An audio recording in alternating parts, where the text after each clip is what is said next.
in the paragraph you say, when man obtains this love, it becomes a part of his soul qualities. His nature changes. Yes. And he becomes a new creature. Yes. Really what you're saying, it sounds like, is that from the first instance we receive divine love, from that moment onwards, their metamorphosis has begun. Yep. And it potentially could continue infinitely. Yes. Yes. But our nature changes from one nature, which is the human nature, right? Yep.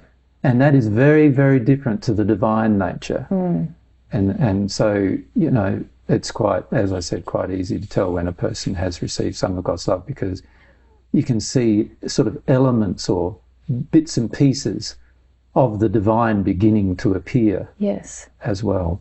And given that, you know, we've talked a lot in this series of discussions about how people can then decide to act in disharmony with that love, and how painful that is, because it's such a, it's like a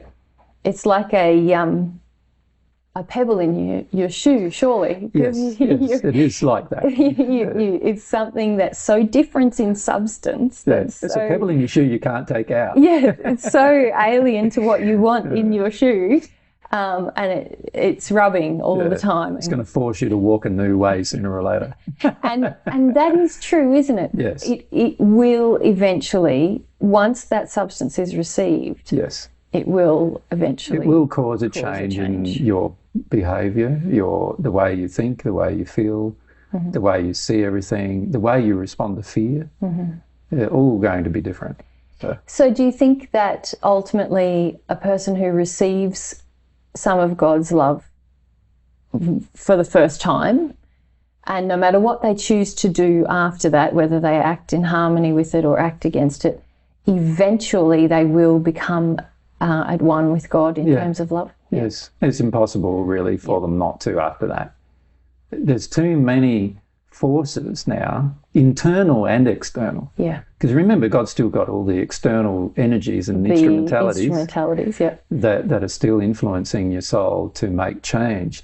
But now on top of that, there's this internal motivation now, whether you're aware of it or not. And many people in the first instances are not aware of it, but there's these internal things that happen. Yeah. That start motivating change as well. So now, besides the external influences, you have internal influences. It's very hard after that to actually stop the process. To stop it, which is great. It takes a lot of effort. Yeah.